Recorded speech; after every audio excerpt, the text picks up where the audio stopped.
This is the second episode in a two-part series. Please listen to the Beaufort County Jane Doe Part 1 before listening to this episode.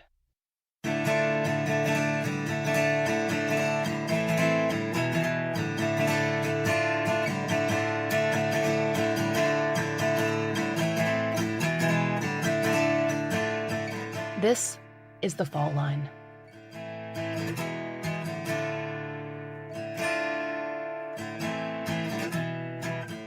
They'll connect those two agencies to talk. Very helpful.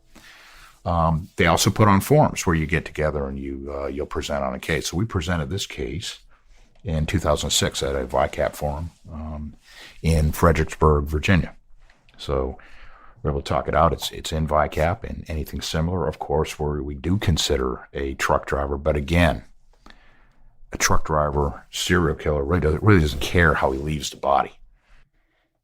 Interstate 95 is known to us. Again and again, it comes up in our research. That's not so strange, really, if you consider its placement and its sheer size. If you'll recall, it's the highway that snakes up the East Coast, connecting Miami to, eventually, New York State and beyond. The I-95 cases show up in nearly every state along that path. Not because that highway is a unique hunting or dumping ground, because all interstates are. But when researching Doe cases, we've begun to pay a lot of attention to I-95. In Season 4, we discussed the FBI's Highway Serial Killers Initiative and how they began to identify clusters of unsolved killings along U.S. interstates.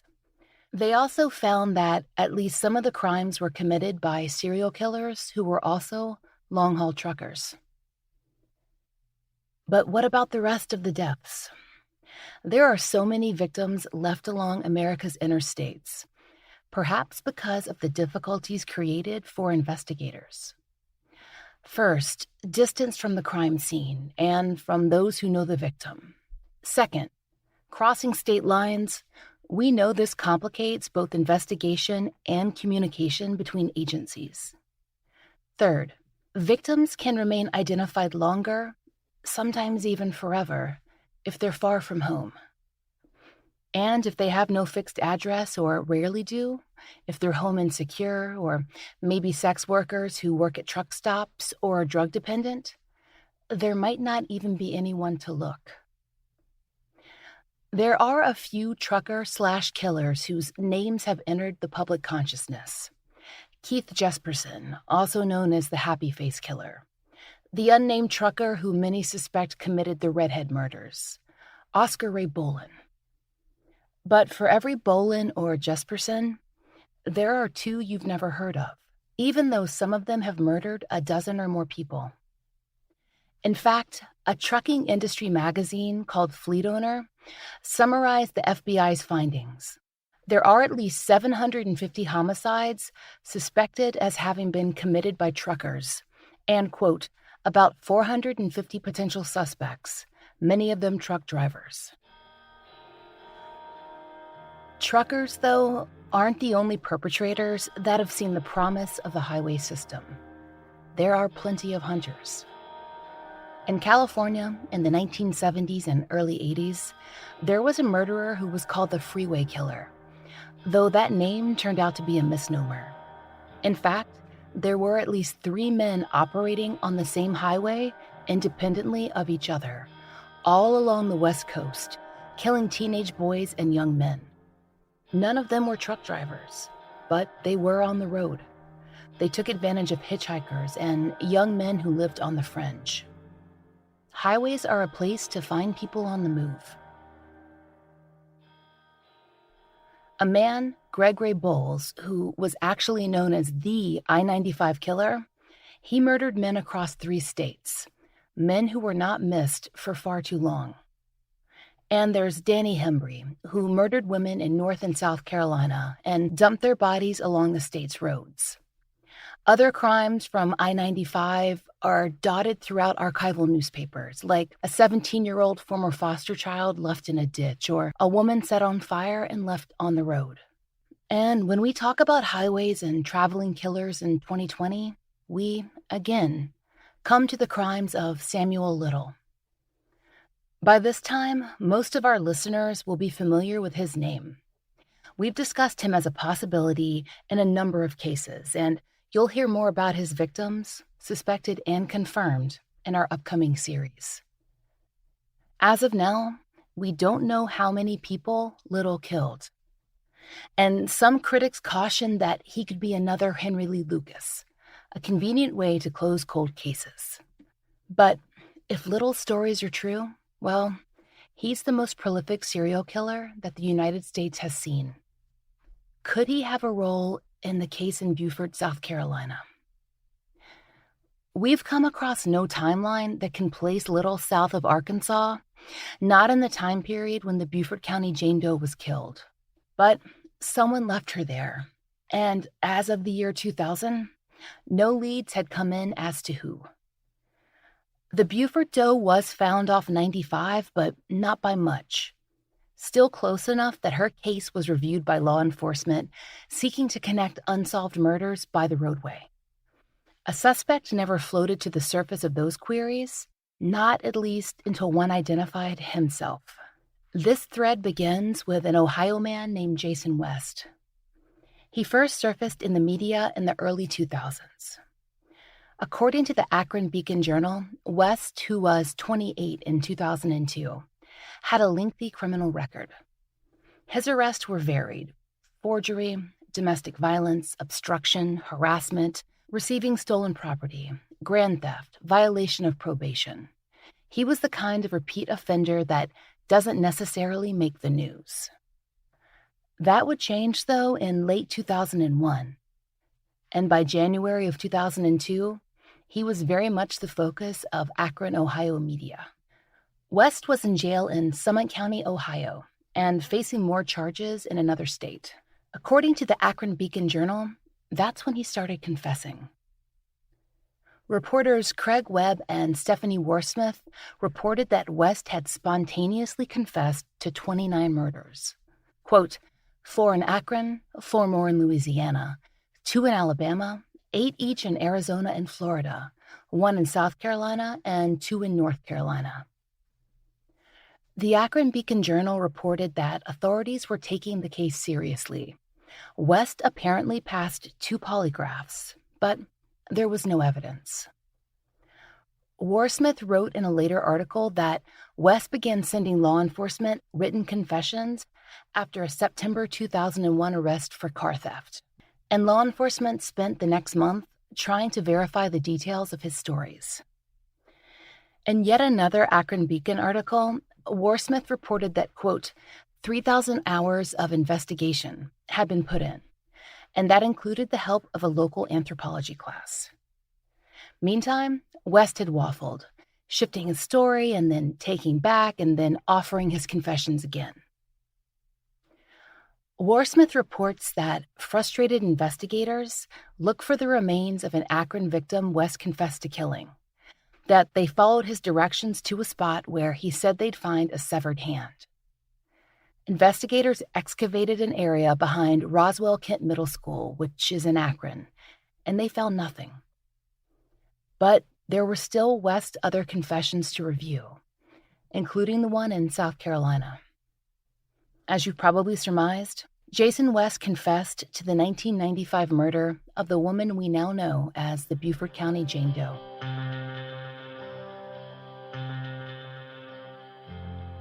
When we received the Beaufort Doe's files, we found a report written by Major Bromage, specifically summarizing the meeting he had with Jason West.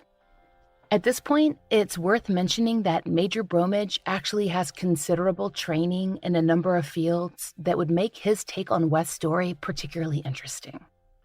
In fact, according to his official bio, he attended the FBI National Academy in Quantico to take a 3-month course in behavioral science, management science, crime analysis, constitutional law, and other subjects. When we visited the Beaufort County Sheriff's Office, we discussed what Major Bromwich noticed about West and how seriously he took the confession. Okay, I want to go down a really interesting road that I think listeners would love to hear about. At some point, you had a self-proclaimed serial killer claim that he was involved in this case. This guy, man. My favorite part was reading your observations about his behavior and how it was clear to you that he was not being truthful. I think listeners are so interested in that. How do you know? What do you look for? So can you talk about body language, things you Body observed? language, I mean, he was excited. This character, for lack of a better word, was in a state prison in Ohio. He had a 70-some-odd page confession of all these murders he did, and what he probably did is pull up a website and saw all these women that were killed. He just wanted to be that guy, that bad guy, that serial killer. And there are people out there like that. Went to talk to him, and during the interview, you could tell he was excited, and he was just talking about how cool he was, basically doing these murders of these women. Now he may be good for one, or I don't know, maybe he's good for one, but in talking to him, I took an autopsy picture and kind of subtly put it out on top of the case file, and he looked at it, and I said, "So, how'd you kill her?" And it was ridiculous what he said. Well, a little bit of knife work, and it was just that nonchalant. Right there, I knew she wasn't stabbed. I was like, "See you later." So things like that, you can, you could feel when somebody's, they're full of it. This guy was full of it. And I think he's probably still doing time. I don't know what his charges were. There was something, he stole a car or wanted by other states. I have no idea, but this goes back, I think that's about 15 years ago, quite a few years ago. But that was one thing. I mean, you got a body like, in this particular case, there was some decomposition. That insect activity can sometimes look like stab wounds. So was that a valuable tool to try to vet whether this person was telling me the truth? Certainly was.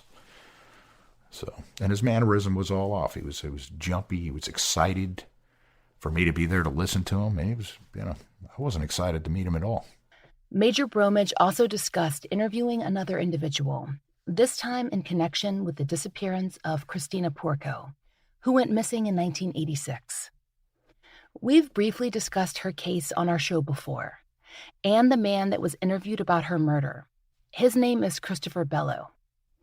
In this section of the interview, Major Bromwich is referencing two victims. First, an Ohio woman for whom the suspect, Christopher, had been charged, and then Christina Porco. He does this to compare the suspects and their crimes, Christopher Bello and Jason West. I've seen another person in Ohio was picked up for a murder. It was actually a cold case in Medina, Ohio, and he was dangerous. He was dangerous. He was in a maximum security prison out of Dayton. Went up. Had talked to the detective who actually worked on that case. Her name was Catherine Fetzer. Was the victim, and her body was never found. They got some kind of admission from this individual. But he had a missing persons flyer from one of our missing persons from 1989 in his personal belongings at his house when they did a search. Pretty alarming. Wow, this may be something. Just going to talk to him, he was all business. He just said, "I didn't do it." And actually, I believed he didn't do it. Because he was just, he was stone cold. He was the real deal. So you go from one extreme to another. Can you talk about that sense, when you get a sense about whether someone's telling you the truth or not? Is that something that you feel like you've developed over your career, or is that something intuitive that you already just... Well, I hate to say intuitive, but you develop an awareness of different, I guess, nonverbal and the way they're talking to you, the verbal cues. And he was just very deliberate and very matter-of-fact. Would he have admitted it? He was doing life already. Maybe he would have, maybe he wouldn't. I don't know, but I think that, I had nothing to tie him up to it other than the fact that he had this missing persons flyer that they get in the mail. So That's not enough to do anything with anyways, other than question him about it. I asked him about it. I couldn't show he was in South Carolina. He was a truck driver. Definitely did the murder in Ohio. She was never found. So somebody like that, I think there's very little doubt that they're responsible for other things, because his eyes were just focused, great eye contact, dangerous. Ultimately, Jason West's confessions never went anywhere. No murders were tied to him, though he did face a slew of other charges. In Major Bromage's eyes, West had never been a serious suspect. But he knew there was one out there somewhere within a 12 hours drive. So, who could have killed the Beaufort County Jane Doe? According to Bob Bromage, you start with the victim. That's no surprise. And you study the few clues her body, left far from home, can offer. Is part of the kind of life that it seems like she lived, does that go into the theory that maybe it was someone who knew her because the well-nourished, healthy... Victimology, let's talk about that. I'm glad you asked that question. Her victimology, what makes her a victim? What elevates her risk? No drugs, no alcohol in her system, very well cared for, excellent medical care, very well kept, took care of herself by appearance, good teeth. I mean, you look at all these things and say, what makes her a victim? Probably a bad relationship makes her a victim, domestic violence. But it doesn't appear to have been involved in prostitution, drugs, based on what we're looking at. So, again, it goes towards that educated guess, is building a foundation. What makes her a victim? In this case, I would say a bad relationship, based on her appearance and how she died. The strangulation, again, up close and personal. Signs of domestic violence, bruising on the arms, laceration inside her mouth where she was punched. Those kind of things go into play when you're trying to evaluate. So I would say that a bad relationship was the only reason she had an elevated risk for being a victim of a violent crime. Can you talk about what factors make you lean that way, that it was more personal than just a random...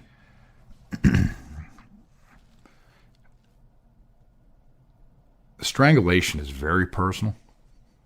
I think, of course, you're going to have serial killers that do it, but in this particular case, it looks like an item of her clothing was used. She was also beaten, so there's a certain amount of rage here.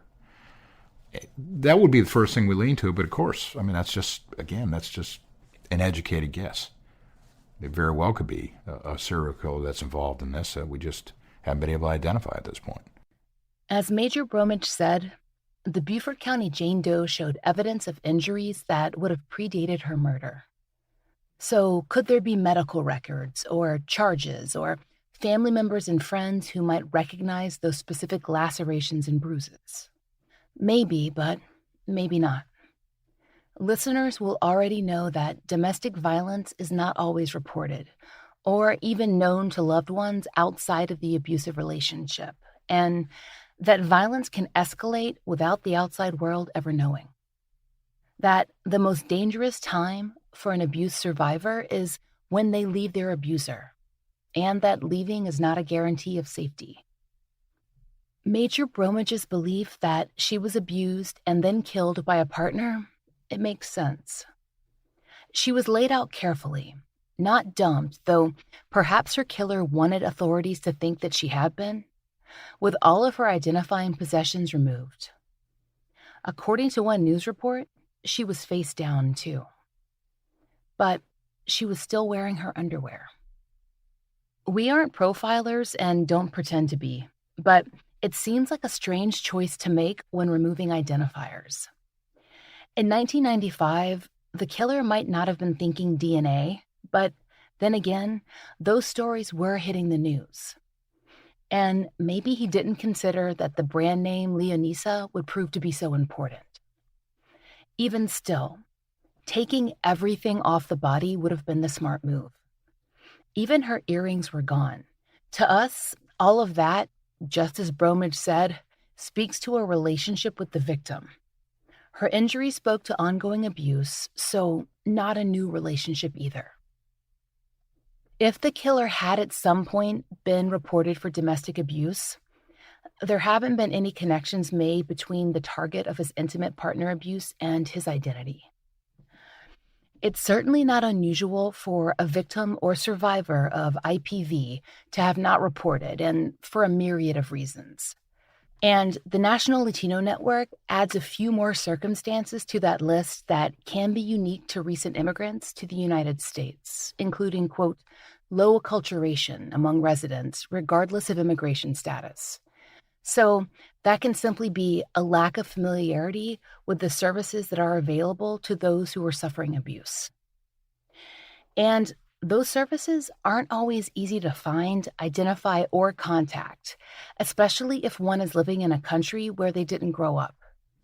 We won't assume the Beaufort County Doe's immigration status or her country of origin, but her underwear brand means that various possibilities should be considered.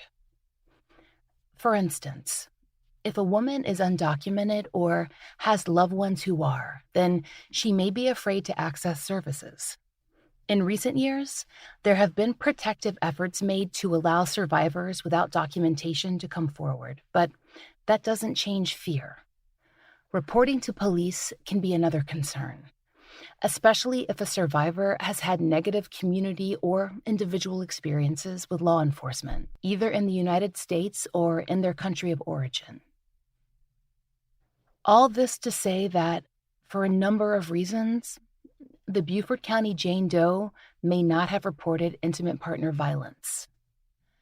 We can't say whether she was currently living with her abuser, married to him, still in a relationship with him, or if the child or children she had were also in the home. Any of those factors could affect her ability to report, to leave, to get in touch with family. And Major Bromage believes that that family would have been living outside the U.S., that if they had been inside the U.S., it was likely they would have filed a missing persons report. Still, that can vary. In Season 4, we discussed factions of the group of people called the missing, people who were missing but not reported. And one such subset were immigrants. If a missing person was without documentation, reporting their vanishing does create a risk, and the reporting itself might actually hold danger too, depending on the family's documentation situation. And if her family was outside the U.S., another complication comes up too. If the Beaufort County Jane Doe's family was living outside the United States, then they might not have had a way to report her missing at all. They might not know that she was missing, especially if communication had become sporadic or if family members had been displaced. Perhaps her parents had passed away. Maybe they were worried over lack of contact, but were assured by the abuser that the Beaufort County Jane Doe was alive and well. Maybe there had been coerced or voluntary estrangement before she moved to the United States. Perhaps if she was merely visiting, her family wouldn't know where to look for her in the first place. You can go on like this, 1,000 different scenarios, but the outcome remains the same. The Beaufort County Jane Doe has not been reported to any United States database. Could she be listed somewhere else? According to the United Nations, there are, quote, 33 countries in Latin America and the Caribbean. To the best of our knowledge, there are not nationwide databases in many of those 33 countries. For some countries, especially in Central and South America, at least one part of that has to do with the fact that cataloging the missing can be a daunting task. According to the International Commission on Missing Persons, quote, countries in Latin America face complex challenges related to accounting for missing persons. Several countries are grappling with issues related to transitional justice as families seek to learn the fate of loved ones who were victims of enforced disappearance under former regimes, end quote. The Commission points out that there are a variety of strategies that could help increase coverage of Central and South America, including better databases, communication between governments, all factors in improving systems for seeking missing persons, reuniting families, and identifying the deceased. The Commission runs their own database for missing persons. They call it IDMS, It catalogs over, quote, 150,000 missing persons, as well as the profiles of living relatives, end quote, and also manages a large range of case data, from the findings of forensic anthropologists to DNA results. But the database has limited access. Anyone may file a missing persons report, but there are no public ways to search that would allow a layperson to go through the files based on age, race, or country of origin. Law enforcement can gain access, though, and as of the writing of this episode, we have shared that fact with the Beaufort County Sheriff's Office, and we'll provide updates if we hear about their use of the program. There are databases outside the U.S. Some pages we've come across are run by community leaders and local advocates, and most of them allow for clicking through photos in a revolving kind of shuffle, though there often isn't the ability to filter by age or time or other features. We've searched for the Beaufort Doe on a number of these sites, but we can't call our efforts exhaustive. The missing persons listed on them are a vital start, but are also a very small number, and most are recent missing. Only a few of the cases we saw dated before the 2010s. And again, that's only a fraction of the listings that could and should be there. In Latin America as a whole, there are hundreds of thousands more missing to record, dating well back into the last century. A substantial category of those missing are a group called the disappeared. The people who fall into this category, whom sociologist Carlos Ibarra calls, quote, those who will always be nowhere, they can make the design and application of any missing persons database a daunting task. Scholar Kristen Weld points out that since the mid-20th century, quote, well more than 100,000 Latin Americans were made to enter the netherworld of forced disappearances. 40,000 in Guatemala, between 1,000 and 2,000 in Chile, as many as 30,000 in Argentina, some 60,000 in Colombia, perhaps 6,000 in El Salvador, 15,000 in Peru, and recently over 25,000 in Mexico. Those numbers are necessarily imprecise because the crime itself is designed to produce uncertainty, leaving no corpses, no traces, no explanations, and hence no accountability, end quote. Like everything else we've covered in this episode, the history behind the term disappeared and its application in Latin America is incredibly complex. A broad overview, though, is that the term is generally applied to persons who've gone missing or have been removed from their homes in relation to some political or governmental faction. When someone has disappeared, their families are left in a terrible limbo that can last decades. Though the disappeared are usually assumed dead, there's rarely definite proof or details, when, where, or why. Some of these disappearances occurred silently, giving leaders plausible deniability.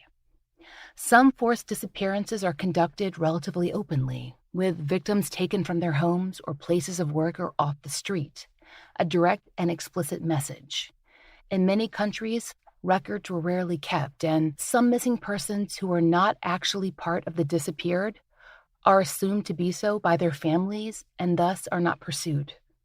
That's a bare-bones introduction, but it's enough to understand some of the complications that arise. Another enormous category of missing persons, often unrecorded, who then can't be matched to an unidentified body. Even when we narrow our focus down to a single starting point, like Colombia, the unlisted missing and lack of a government-run database can make searching feel like an insurmountable task. But hopefully, it's not going to be that way for much longer, because there's a journalist trying to change the whole system. That journalist is Alejandro Munoz, an internationally recognized advocate from Bogota, Colombia. He and his wife currently live in Fort Lauderdale, Florida, where they run their organization called the International Foundation for Reunion. According to the city paper, Alejandro first became involved with missing persons cases in 1994, when he helped a mother find a now adult son that she hadn't seen in 38 years. As the name of his organization implies, Reunification is a major goal of the work, which can mean bringing together families separated by war, migration, forced adoption, child abandonment, kidnapping, forced disappearances, and more. The city paper reports that the foundation has taken on 13,000 cases, 2,000 of which have, quote, ended in the cemetery. But, according to the city paper, there have been more than 3,500 reunions, too. We spoke with Alejandro Munoz via email, with his wife acting as translator. As he was out of the country, we were unable to record him in person. So, with permission, our friend Javier from Pretend Podcast will read the answers here. Please tell us about your career in journalism. How did your work lead you to found the International Foundation for Reunion?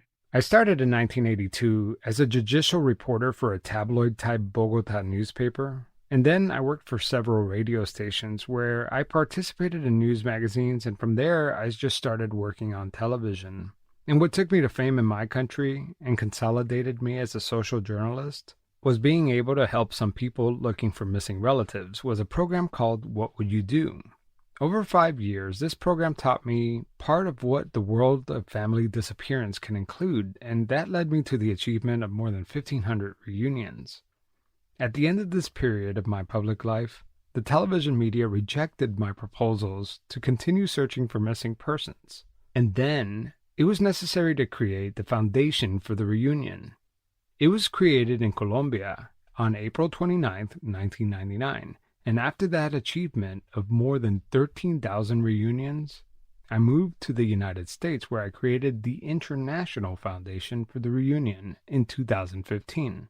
Please tell us about your database. We understand it began as quite small, 100 or so entries. When did you begin? How did you find the initial cases? What are the various ways you receive cases today? In 25 years of work, 13,691 reunions have been carried out satisfactorily. 45% of those, 45% of the located missing, were found to be dead. Another 3,500 cases have been resolved for adoptees born in Colombia or in Latin American countries and have taken especially to the United States and Europe. Thanks to our extensive time spent collecting data, today we have a considerable base that is even consulted by national and international official entities that make specific requests to us to collect our data. People from Colombia and Latin America contact me through the webpage. They fill the application form with the information of the person they're looking for and leave us their personal data to contact them in case we manage to locate the requested relatives. Do you have any other unidentified people in your system, like the Jane Doe we're reporting on? If so, how common are those cases?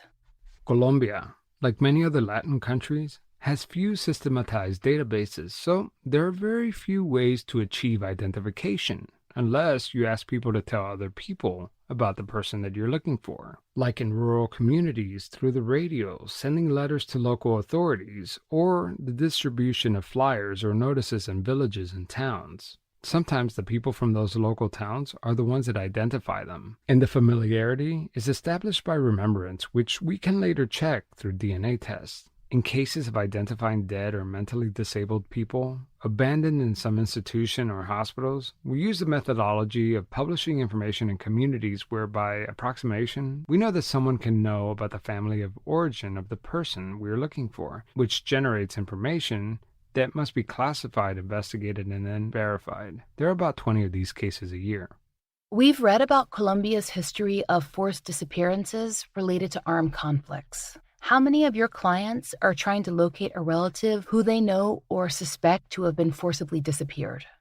25 years ago, when we started searching, 3 out of every 4 cases were reported by relatives as disappeared by force. Today, 25 years later, we observe that that figure has dropped to 1 out of every 4 requested cases have been disappeared by force. We have been able to find out that 50% of these cases reported as forced disappearance cases, a family member has run away from their family due to an intra-family violence conflict, and the family that searches for them initially reports forced disappearance. Once the family accepts what has been the real reason for the disappearance of their father, mother, brother, or son, we help in the process of reconciliation and forgiveness to integrate the disappeared family member back into the family of origin. Do you ever work to reunite Colombian families with relatives who have immigrated to the United States? And are there any particular difficulties you face in that? I have been doing it for 25 years. There are thousands of adoptees born in Colombia who are now in the United States, and also the violence of Colombia has caused thousands of individuals to migrate to the United States, where they may acquire another identity, make their own families, and disappear from their relatives back in Colombia without any explanation or apparent cause. To learn more about Mr. Munoz's foundation, please check the episode's show notes. We have included links there. As he discussed in his interview, his primary mission is reuniting families, but he also works to match missing persons to unidentified persons, both in Colombia and abroad. So, we connected Mr. Munoz with Major Bromage. Because the database and records are not publicly accessible, we could not review them ourselves, but he tells us he has dental records, fingerprint records, familial DNA, many things by which the Beaufort County Sheriff's Office might compare should there be a possible match. As of the writing of this episode, Mr. Munoz was traveling as part of his reunification efforts, but had made initial contact with the sheriff. We'll let you know if there are any updates.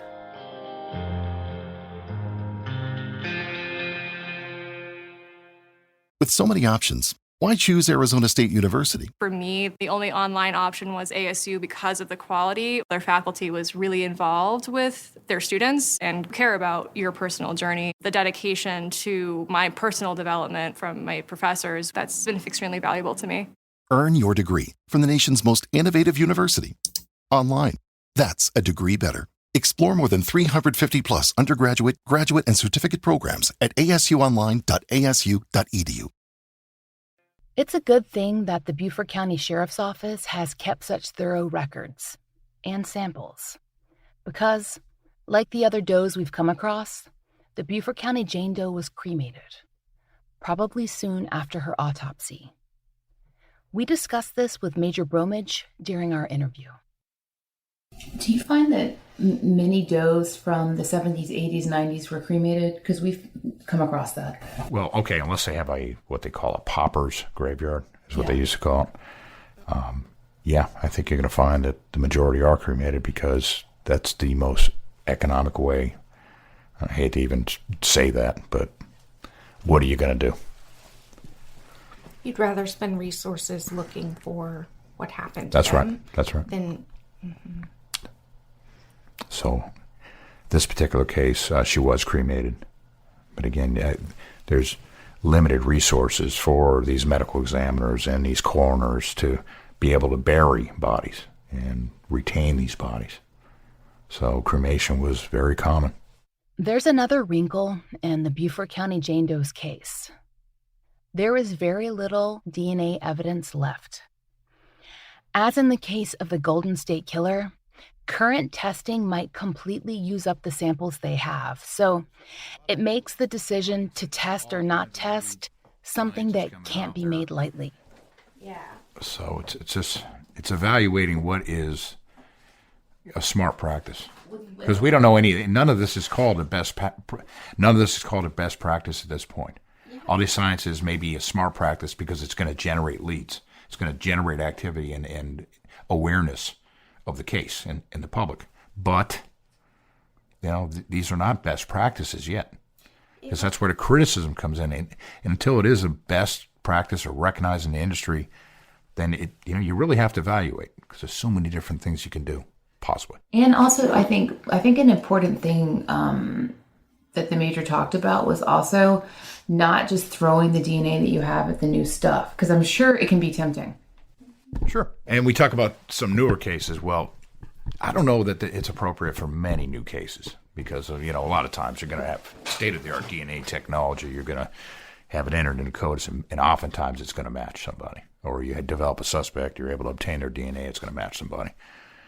The older cases back in the 70s, 80s, 90s are worth looking at for this new technology, because you look at it and you're like, okay, well, this will provide some momentum to the case. That's worth it. So it develops interest. It gives the case a kickstart. So is it worth it for that? Yes, it is. But again, if you got that kind of genetic material, the volume of it that we have in this particular case from the 1987 murder, it's a lot more reasonable to do it when you're dealing with a case where it's been evaluated by different scientists several times and you got very little genetic material left. You really have to consider what's going to be the smartest and best practice. Speaking of evolving techniques, is her profile eligible to go into GEDmatch? Have y'all ever considered doing that? That's going to be the same analysis that is done by Parabon and other like companies. And that is a consideration. And that is the next case to be considered from the Beaufort County Sheriff's Office for, genealogy to see if it matches one of these databases. Of course, in the 1987 case, it did not yield anything, other than distant relatives that they say, you know what, that's not worth you following up. That's not close enough to where you can even narrow it down. So there was no close familial match in that particular case. In this one, again, limited genetic material left over, limited DNA extract. So we're going to be very, very careful. I'd rather see a database with 10 million people rather than what they're saying around 1 million or 1.5 million. What's the chances one of her family members, submitted DNA for, to see where they're from, for their ancestry. So just being very guarded about this case because, it's very important to hold on to something in case we need it in the future, in case something develops that you're like, wow, I wish I had her DNA to submit to that, right? And it's such a hard dance because you have the knowledge that like her family is aging.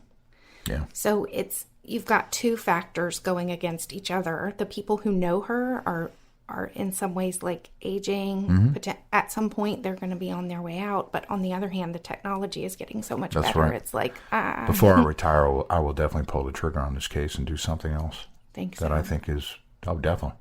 I think these technologies are just amazing to try to further your cases. But again, at what point do you say it's not worth consuming the rest of the genetic material from this unidentified woman?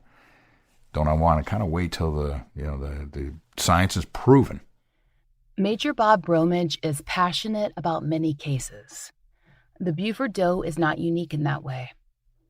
But he's been working on giving her back her name for 25 years. During that time, forensic technology has advanced with incredible rapidity. It's not so hard to imagine that by the time Major Bromage retires, there will be a streamlined process for familial DNA identification, one that won't use up precious samples that are left. In the meantime, perhaps his first major push towards identification, international media coverage, can be tackled again, but this time via social media. But that social media has to expand beyond the United States, beyond Canada, and beyond Mexico, and not just in English or Spanish. Digital media too, podcasts, newspapers, sociocultural sites. We don't have a magic formula for making that happen, but we're doing our best to find out more. If you have expertise in global communication, crowdsourcing, or a related field and think you can help, please reach out to us at falllinepodcast@gmail.com. In the meantime, we'll be working on making connections that can help. Because there's a family somewhere missing the Beaufort County Jane Doe. At least one child, coworkers, friends. She may have lived in isolation, by necessity, by force, by the dictates of our laws, but she was not invisible. It takes just one person to recognize her. A woman with a light brown complexion, curly dyed red hair, brown eyes, double pierced ears, between 5'2" and 5'4", about 118 pounds. Probably in her late 20s to her early 30s. She'd had at least 3 surgeries, a hysterectomy, a thyroidectomy, and a C-section. Take a moment to view her forensic photos on the Fall Line social media. Can you help to identify her or the person who killed her? If so, please contact Major Bob Bromage at the Beaufort County Sheriff's Office at 843-255-3300. We'd like to thank all the listeners who have taken the time to support our sponsors, use our promo codes, leave us reviews, or support our show directly on Patreon or via PayPal. We couldn't do it without you. Special thanks go out to Angie Dodd. Thanks also to our friend Javier of Pretend Podcast for lending his voice. If you haven't listened to Pretend, you're missing out on some of the most fascinating stories in podcasting. It's an absolute favorite of ours. Thanks also to Aaron Bowen and Nancy Rivera. The Fall Line is created by Laura Norton and Brooke Hargrove and is produced and mastered by Maura Curry. Our research assistants are Haley Gray, Kim Fritz, Brooke Floyd, and Lexi Newhouse. Content advisors are Brandy C. Williams, Vic Kennedy, and Liv Fallon. Special content advisement by Professor Marcela Fuentes. Music is by RJR. Find our merch in the Exactly Right Podswag store. A portion of our proceeds are donated to support the work of the DNA Doe Project. Up next, a 2-part series on the Cedartown Jane Doe. And after that, Season 7, Carolina Girls will begin soon.